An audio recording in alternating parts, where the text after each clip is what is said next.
Okay, welcome to the deep dive. We're diving into a stack of your sources today, all focused on archetypes, these like fundamental patterns that seem to pop up everywhere. Yeah, the material you've provided covers a really wide range. You've got popular culture, film, literature, TV, Right. all the way into marketing and even politics. That is a lot to cover. So our mission for this deep dive is to really, pull out the core insights from all this material. We want to understand how these universal patterns influence things. Characters and stories on screen, the way brands try to connect with us, and even how we see public figures. It's a big topic, definitely. Yeah, but the sources give us a solid way in, I think. Absolutely. And maybe the best place to start is just nailing down what the sources mean by archetypes. Good idea. They describe them as these universally ingrained patterns, deep blueprints, almost maybe unconscious, for characters, motivations, situations, stuff that just resonates across different cultures and times. So like basic human roles or experiences sort of boil down to their essence. Exactly. And as the sources point out, these patterns show up in all of the different areas we're going to talk about. One source, the one on marketing, specifically brings up Carl Jung's idea of the 12 core archetypes. That's often used as a kind of foundation. Okay. Got it. So let's unpack this. Maybe start where it's easiest to spot them. Popular culture, film. Makes sense. And I mean, we're better to start than superheroes. They're just huge these days. Comics, movies, TV shows, everywhere. And the sources really highlight that superheroes are way more than just commercial successes. They embody really powerful archetypes. Yeah. And that's why they resonate so deeply. Yeah. Because they tap into these universal human things. Yeah, that makes a ton of sense. You think about their powers, they often feel symbolic, don't they? Like Superman, flight, and strength. It's not just cool abilities. It represents the hero archetype's potential. Right, that peak capability. There's someone like Jean Grey from X-Men, you know, telepathy, telekinesis. That feels very much like the magician archetype, someone who can reshape reality or minds. Yeah, transformation. And Batman, his martial arts mastery, his like genius level planning. Yeah. That's the warrior, isn't it? Skill and strategy in conflict. Absolutely. And then there's that whole double identity thing that sources talk about. Yeah. The civilian versus the superhero. Clark Kent, Peter Parker. Yeah. Hiding who they really are. Yeah. It's such a powerful metaphor for the persona, right? That social mask we all kind of wear. Exactly. Hiding our true selves or maybe our potential.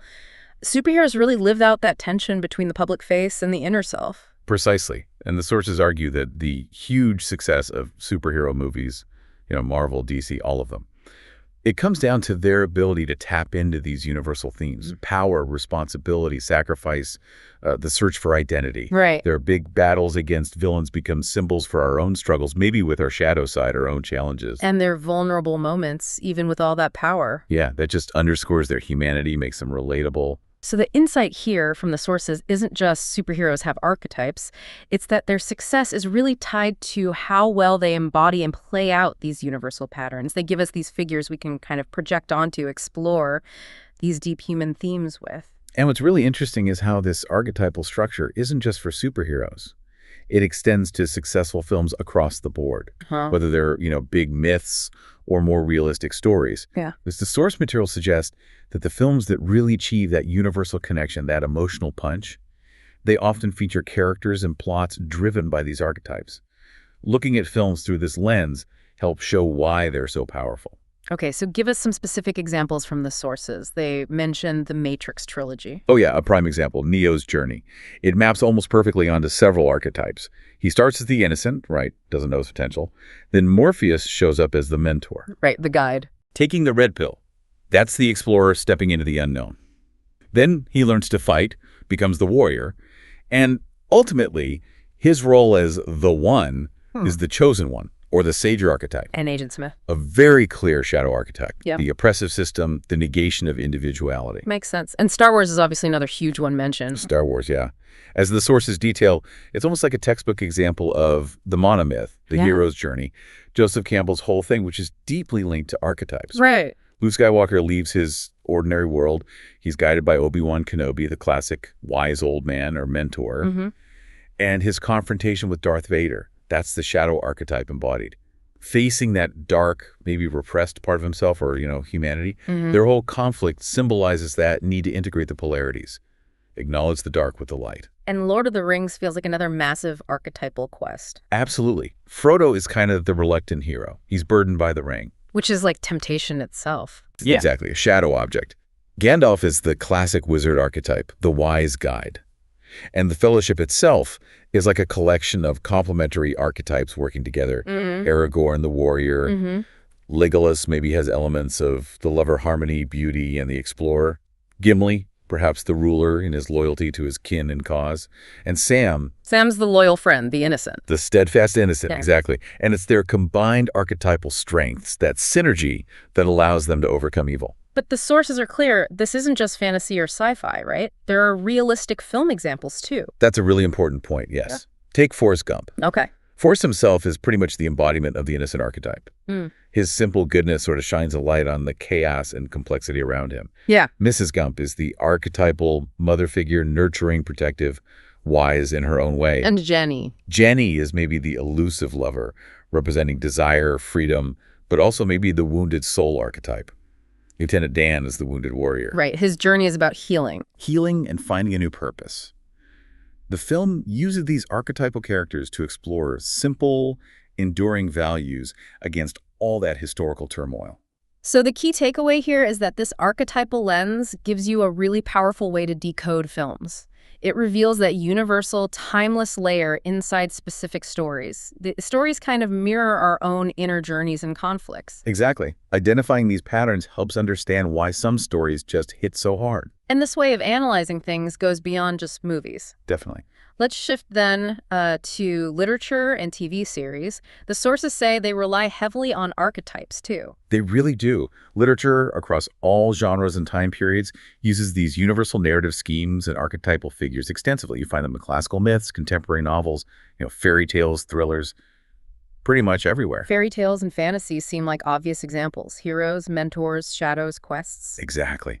Harry Potter is a great modern example cited in the sources. The orphaned hero discovering his destiny. Right, facing Voldemort, the ultimate shadow. Precisely. Gandalf, again, in the Lord of the Rings book, is the wise old man mentor. Dracula is often analyzed as a really potent shadow archetype representing primal fears, forbidden desires. What about more realistic literature examples? The sources give some good ones there, too. Like in Pride and Prejudice, Elizabeth Bennet embodies that independent, intelligent woman archetype.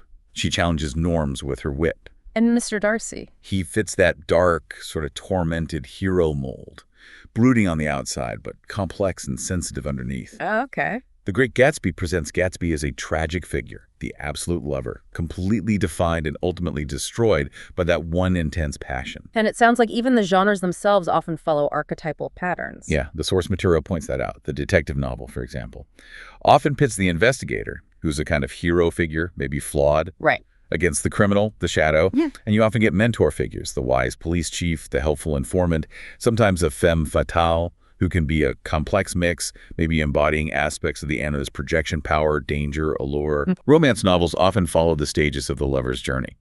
Adventure stories are usually variations on the hero's journey. Okay, moving to television then. The sources call TV series a really crucial, modern way of creating impactful characters and dynamics. They absolutely are. TV relies a lot on character archetypes that viewers can, grasp quickly and connect with. Like Dr. House. Yeah, House is a fascinating mix. He's the healer, obviously, but also a classic anti-hero, and maybe even an anarchist rebel type. Yeah, okay. Shows like Lost presented this whole spectrum of characters embodying different roles, the leader, the traitor, the wise one, the innocent, and explored how they interact under extreme pressure. And the stories themselves, the narrative structures. The sources explain that TV often uses what you could call scenario archetypes. The plots differ, but the underlying patterns are often familiar. Shows like Doctor Who or Stargate are built around that heroic mission structure, right? Go out, face challenges, return changed. Dramas like, say, Desperate Housewives or Revenge use arcs about uncovering mysteries, revealing secrets, seeking resolution. They function almost like modern initiation stories in a way. Even sitcoms, like Friends. Yeah. Even sitcoms like Friends or The Big Bang Theory rely on that core group dynamic. Complementary archetypal personalities whose interactions and recurring jokes tap into familiar human patterns. So when you see shows like Buffy the Vampire Slayer as a modern take on the female warrior myth, Exactly. or The Walking Dead as survivors facing the ultimate shadow and the zombies. Or Breaking Bad, which is such a compelling study of one man's descent into his dark side, dramatizing that internal battle between good and evil. Studying archetypes in TV series really helps reveal why they connect emotionally and symbolically. It shows that even shows set in everyday life often have this underlying mythological, universal dimension. So decoding archetypes in fiction, books, movies, TV, it's like a powerful key, isn't it? It helps you see the universal patterns in specific stories, how they reflect our own big questions. Right. And it sheds light on why certain stories grab our imagination so powerfully. It even gives clues about how to create powerful stories yourself. And importantly, as the sources show, these patterns aren't just in stories we consume for entertainment. No, they're actively used elsewhere. Let's steer this towards those more real-world applications the sources talk about, marketing and politics. Okay. Archetypes are incredibly powerful tools in marketing. The sources are very clear on this. They create an almost immediate emotional connection because they appeal directly to those deep universal patterns in the collective unconscious. So brands can resonate faster and maybe deeper. Exactly. Using Jung's 12 archetypes, as one source mentions, often serves as a foundation for brand strategy. How does that work? Well, the sources explain that brands can consciously align themselves with the dominant archetype. Each one carries specific values, personality traits, promises.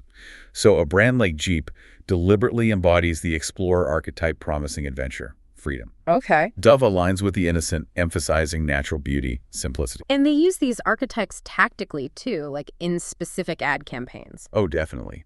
Storytelling in ads often uses archetypal structures. The hero overcoming challenges, the magician creating some kind of transformation, the lover inspiring connection. The sources mention Apple's old Get a Mac campaign. That was a clear tactical use, contrasting the innovative creator archetype against the more controlling ruler or governor archetype, PC. Right, I remember those. And sometimes they create characters to embody the archetype, like the Marlboro Man. Exactly. The Marlboro Cowboy, representing the solitary, rebellious outlaw archetype, or the Michelin Man as the helpful, protective, good buddy archetype. These characters become living symbols of the brand's chosen identity. It seems really effective. It can be, but the sources add a really crucial warning. Using archetypes in marketing has to feel coherent and authentic. It can't just be slapped on opportunistically. People see through that. Consumers sense inconsistency. The real challenge for brands is to genuinely embody the chosen archetype in a distinctive way. That's how you build a strong emotional bond and potentially become an iconic brand. Okay, so authenticity is key. Let's pivot to politics now. The sources definitely point to archetypes being used in political communication and media coverage. Yes, they're frequently used, often subconsciously, sometimes quite deliberately, to shape the public image of leaders and influence opinion. By embodying certain archetypes, politicians try to trigger specific responses: support, identification, maybe even rejection, by tapping into those deep associations we have. So political figures embody archetypes through their style, their key messages, the stories they tell about themselves. Exactly that. The sources offer examples.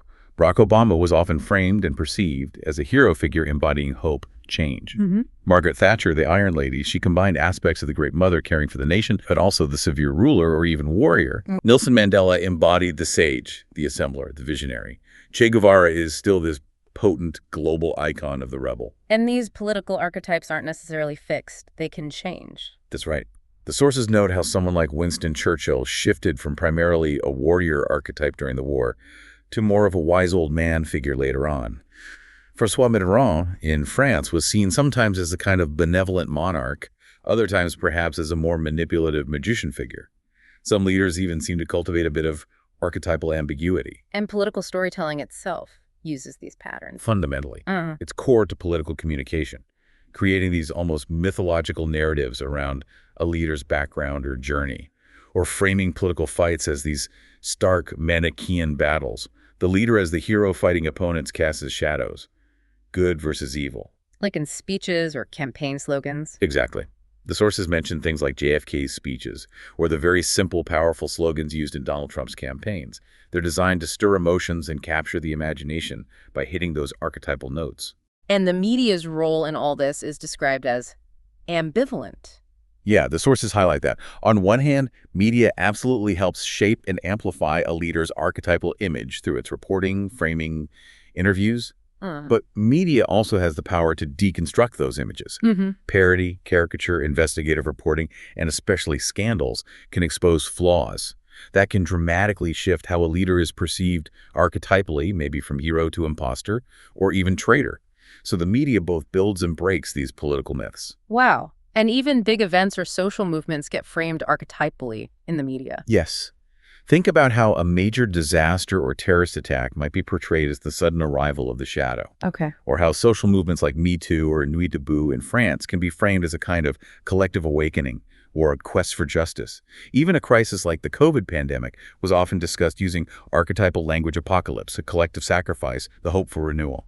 Understanding this seems incredibly important for just navigating the world today. It really is. Yeah. Decoding how archetypes are used in politics and media is crucial for spotting influence tactics, maybe even manipulation.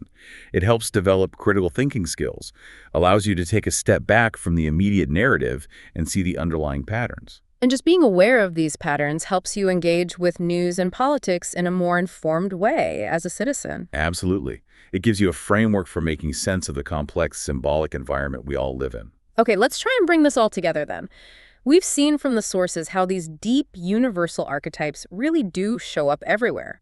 They shape pop culture, define characters and stories, influence how brands talk to us, and even color how we perceive public life and politics. And what this deep dive is hopefully giving you, based on your sources, is a really powerful lens. Understanding archetypes isn't just, an interesting theory. It's a practical tool for analyzing the world around you and maybe gaining some insight into yourself, too. It does feel like a shortcut, in a way, to being well-informed. It gives you a framework to pull out the core meaning from just a ton of information. You get those aha moments when you see the same basic pattern connecting, say, a superhero, a political leader, and a brand campaign. Right. It genuinely feels like it could help cut through some of the noise by providing this consistent structure for analysis across different areas. It's really about recognizing the fundamental building blocks of human experience as they're reflected back at us in the stories and symbols we encounter every single day. Well, this has been a truly fascinating exploration. Seeing how these archetypes weave through everything from our favorite movies to the ads we see and the politics we engage with. So now that you're kind of armed with this framework for spotting these patterns, here's maybe a final thought, building on the sources.